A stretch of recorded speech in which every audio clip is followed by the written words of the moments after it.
This is a video about my beef with vegan cashew cheese. I have tried it, different kinds. It will never taste like original cheese. Believe me, I know it because I'm from Switzerland and I have tasted a lot of cheese.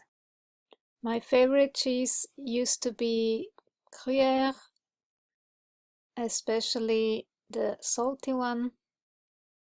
It's such a delicious cheese, I tell you. No comparison with fucking vegan cheese. No comparison.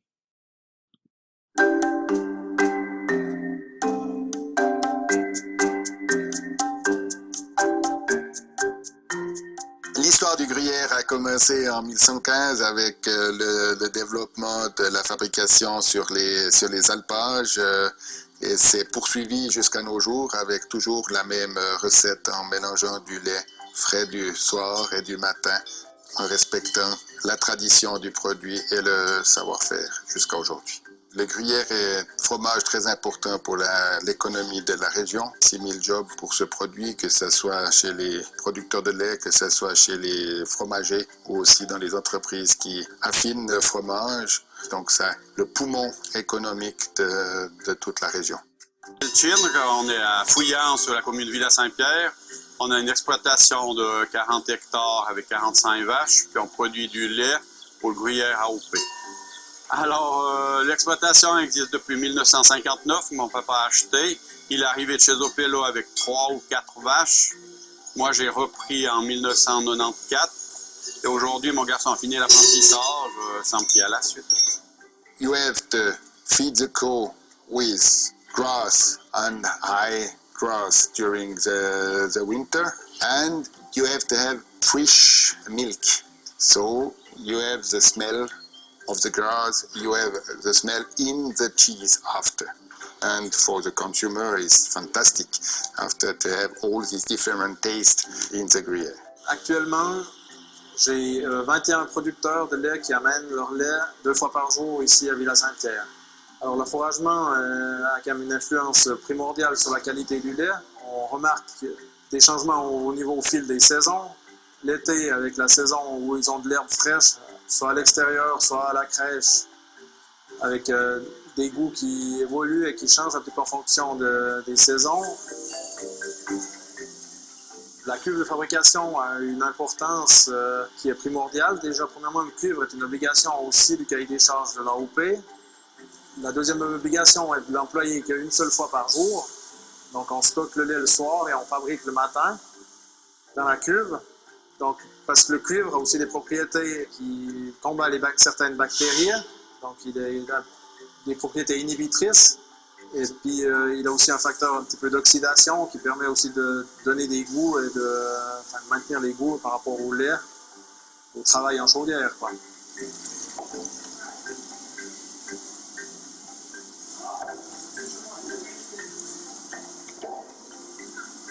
Alors, les gruyères dans la cave sont soignées de manière journalière durant 7 jours, avec adjonction de sel tous les jours. Et ensuite, ils sont frottés 3 fois par semaine durant une semaine. Et à la suite, les 2 semaines d'après, ils sont frottés 2 fois par semaine avec la machine, avec le robot qui les frotte, les retourne et les mouille. Et ensuite, pour les 2 mois qui suivent, ils sont frottés 1 fois par semaine avec de l'eau salée, simplement avec de l'eau salée, frottés et retournés. So, let's poke some holes into this damn vegan cheese. Even vegans don't like vegan cheese too much, it seems. Vegan cheese sucks, yes, I agree. No matter how much you try to make it taste alike. You can never replicate the tasty grass that is in the cheese from the cow's milk. Never.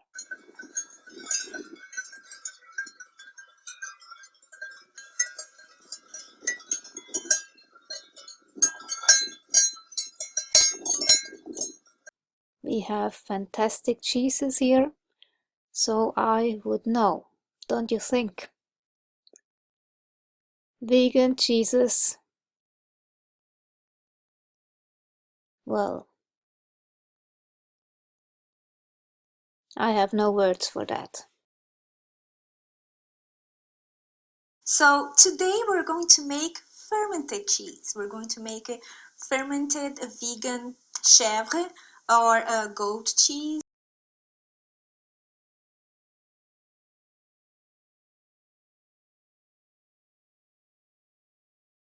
How can it be goat cheese when we're going it's to use vegan cashews. from And cashews? before you ask me, oh my god, cashews, I know, but cashews are the best in terms of taste and texture. It's really neutral and will, how can I say that? It will aggiungere, I have the word in Italian in my head, I don't know why. It will keep all the flavors better together, if you know what I mean.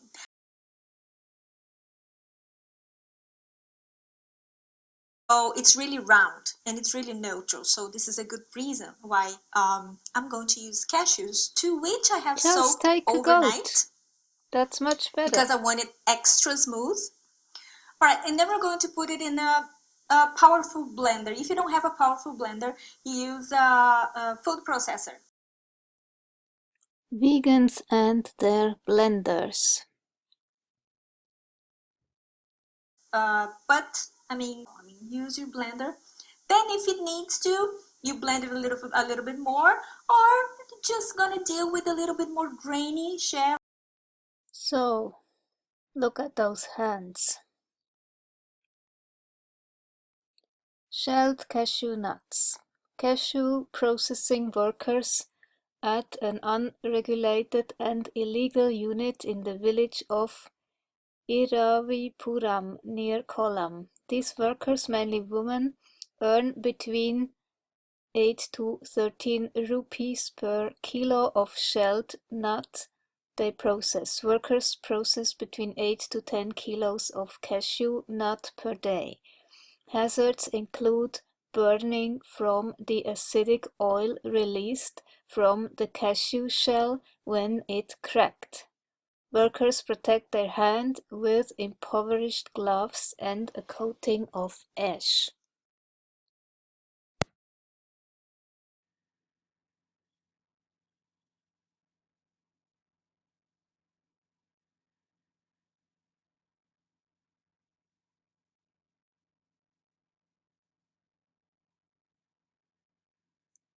So, the vegans don't give a fuck.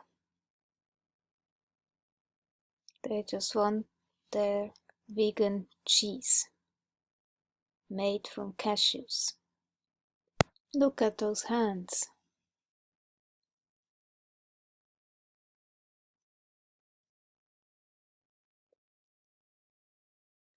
Journalist Emily Clark visited a cashew nut processor in southern India, where shellers reported painful injuries caused by cardol and anacardic acids that lie between the two layers of hard shell on the cashew nut. Some 500,000 people work in India's cashew nut industry, nearly all women, who are paid as little as £2 a day for the arduous labor, with no contracts, no guarantee of steady income, and no pension or holiday pay. Many of the women were not given gloves, and those that were chose not to wear them, as it slowed their work down. They are paid by volume. One nutsheller, Pushpa Gandhi, 30, told the newspaper she is covered in scars from her work shelling cashews, but makes just 200 rupees a day, or £2.15. Today, when we go home and wash, we will see the boils on our skin. It takes about a week for them to heal, but as the old ones heal, new ones keep coming, she said. The charity Tradecraft Exchange blames the poor working condition on European buyers, including UK supermarkets. They claim aggressively push down prices, forcing cashew companies to hire cheap labor. Nurse Uma Jayamurthy told the paper she was seeing increasing numbers of patients in the past year who have chopped off the top of a finger. Jeez. So actually, those vegans are eating bloody cashew cheese. Vegans have so much blood on their hands. Look at this. Veganism is like a parasite, harming everything, destroying so much.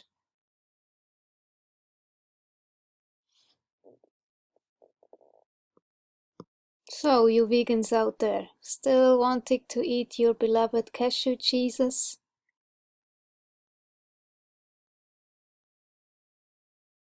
Workers have reported losing fingers and thumbs carrying out the work. Really, do you want to support this? Do you need your fucking vegan cheeses? Good reason why I'm going to use cashews. Good reason why I'm going to use cashews.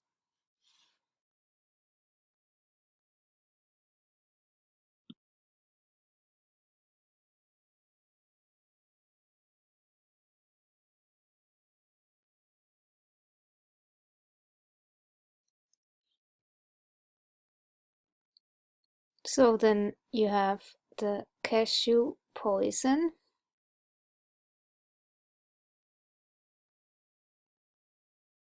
They have to be roasted.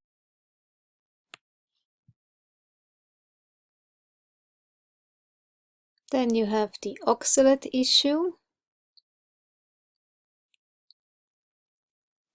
Nuts and seeds are high in oxalate. And cashews are high in oxalate. Then there is the phytic acid. Nuts are the common bond between all dietary sects, it seems. Vegans love them for the protein, ancestral eaters accept them, some begrudgingly. Yeah, carnivores do not. Western appraisers have to soak, sprout, dehydrate and ferment them before they'll even consider eating nuts. But in the end, they love them. Mainstream healthy dieters stick their healthy fats. Epidemiologists, squirrels and birds laud them. They're self-contained little morsels of instant edibility, good raw and roasted alike. Well, there's the phytic acid. Yes, it's true, nuts contain a lot of phytic acid. Phytate, the storage form of a plant's phosphorus, and antioxidant to the seed in times of oxidative stress. When something that contains it is eaten, phytic acid binds to minerals like zinc, iron, magnesium, calcium, chromium and manganese in the gastrointestinal tract, unless it's reduced or nullified by soaking, sprouting and/or fermentation. Bound minerals generally cannot be absorbed in the intestine, and too many bound minerals can lead to mineral deficiencies. Animals who produce phytase, the enzyme that breaks down phytate, can thrive on phytate-rich foods. Rats, for example, produce ample amounts of phytase and can handle more dietary phytate without exhibiting signs of mineral deficiencies. Since humans produce around 30 times less phytates than rats. Phytate-heavy diets might be problematic for humans. Good reason why I'm going to use cashew. Additional yeast. So then you have the yeast. Side effects of yeast. Nutritional yeast is a deactivated yeast, which means yeast cells are killed during processing and inactive in the final product. It's described as having a nutty, cheesy and savory flavor. It's a common vegan cheese substitute. Nutritional yeast comes in the form of powder or flakes. It's an excellent source of many vitamins and minerals. I wouldn't be so sure about that. While nutritional yeast is a valuable addition to many diets, there may be some side effects associated with using it as a dietary supplement. Of course. High fiber.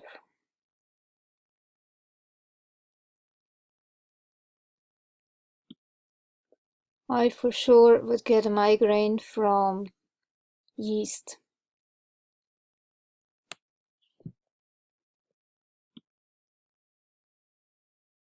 Yeast intolerance and inflammatory bowel disease.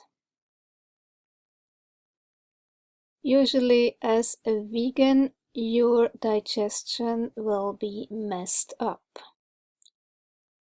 If you add yeast on top of everything else, you will have a very gassy adventure. Nutritional yeast is basically used to add flavor to foods. Part of the effect is due to its natural content of glutamic acid, which brings out flavor.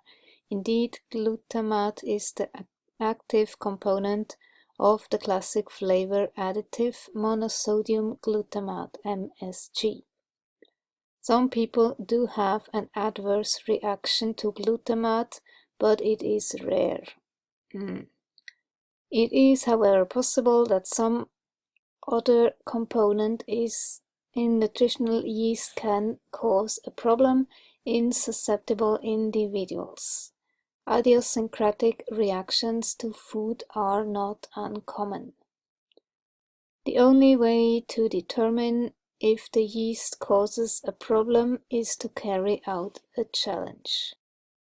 So, what is nutritional yeast? The production of nutritional yeast begins in highly controlled laboratory. Most companies then fortify nutritional yeast by adding vitamins such as folic acid and vitamin B12. Remember, folic acid is the harmful synthetic form of folate. Compared with folate, the body does not use folic acid effectively.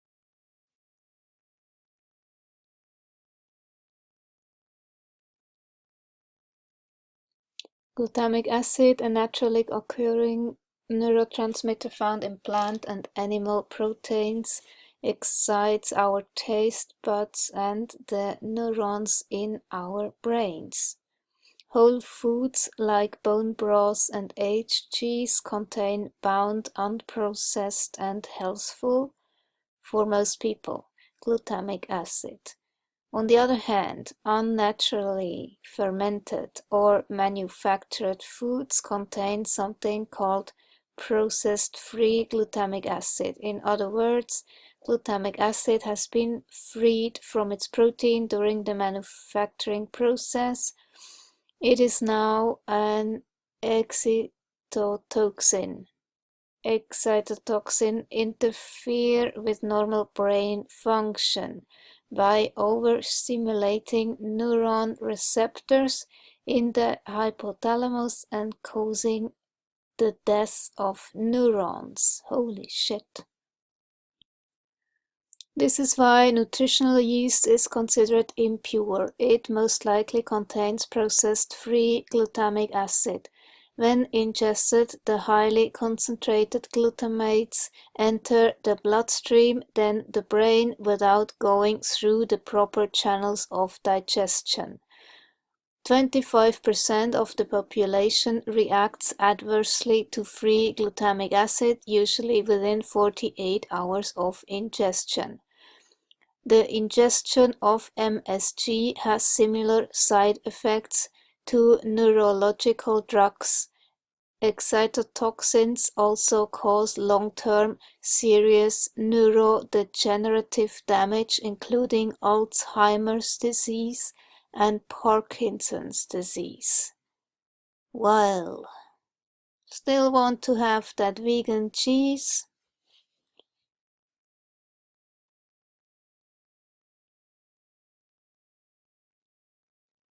So we are just at 2 ingredients of that vegan cheese, cashews and nutritional yeast, and it's looking already very bad for you.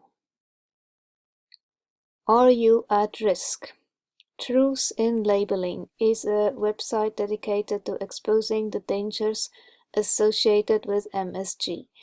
They list the neurological symptoms I experienced: headache, dizziness, lightheadedness, loss of balance among the common symptoms of MSG. They also record 70 adverse reactions caused by MSG, including cardiac, gastrointestinal, and respiratory issues. Yeah, whenever I ate Chinese food, I got a migraine. Probably it had MSG in it.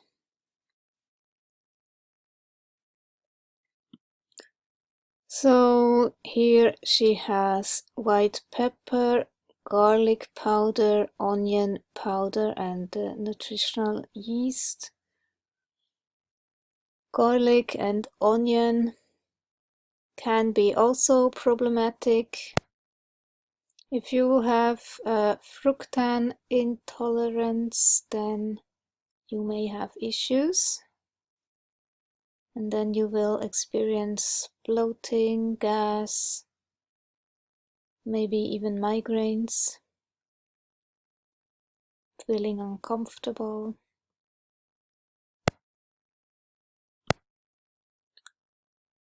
So basically, onions and garlic can be another gut irritant.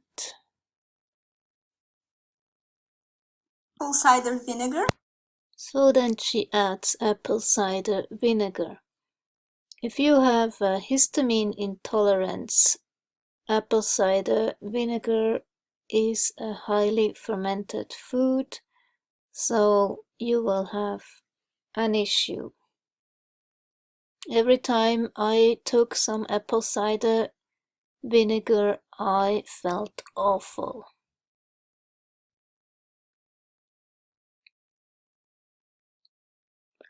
Apple cider vinegar is possibly unsafe when taken by mouth in large amounts long term. Yeah, certainly it will burn your throat, for fuck's sakes. Consuming large amounts of apple cider vinegar long term might lead to problems such as low levels of potassium. When applied to the skin, apple cider vinegar is possibly unsafe when applied to the skin. Applying apple cider vinegar to the skin has been reported to cause chemical burns even after one use. And then you think it is safe to ingest. What do you think will it cause inside you if it burns your skin already? Diabetes. Apple cider vinegar might lower blood sugar levels in people with diabetes. Watch for signs of low blood sugar, hypoglycemia, and monitor your blood sugar carefully if you have diabetes and use apple cider vinegar.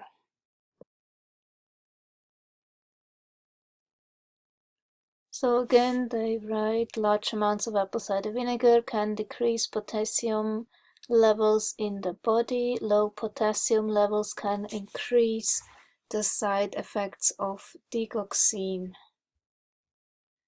Insulin interacts with apple cider vinegar. Insulin might decrease potassium levels in the body. Large amounts of apple cider vinegar might also decrease potassium levels in the body. Taking apple cider vinegar along with insulin might cause potassium levels in the body to be too low. Avoid taking large amounts of apple cider vinegar if you take insulin. And then she adds probiotics. How can this be vegan? Lactobacillus doesn't contain dairy per se, but the culture is found in many dairy products. This is something the vegan needs to keep in mind, since by purchasing this type of probiotic, some profit is going towards the dairy industry. Even that needs to be labeled as vegan. Lactobacillus probiotics can be vegan as they are just bacteria. However, since they feed on sugars, they can be cultured with plant sugars or dairy sugars. It is quite common to culture them in dairy, so it's best to choose a brand marked clearly as vegan or dairy-free.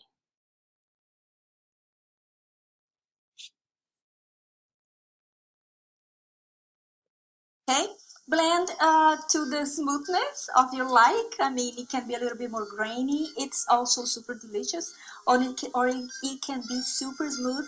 But if it's super silky smooth, it's going to be super difficult to make the log shape. That's the one that I'm going for. But if you prefer, you can keep it in a small ramekin, in a small jar, and that's fine too. So all of this effort just to make vegan cheese.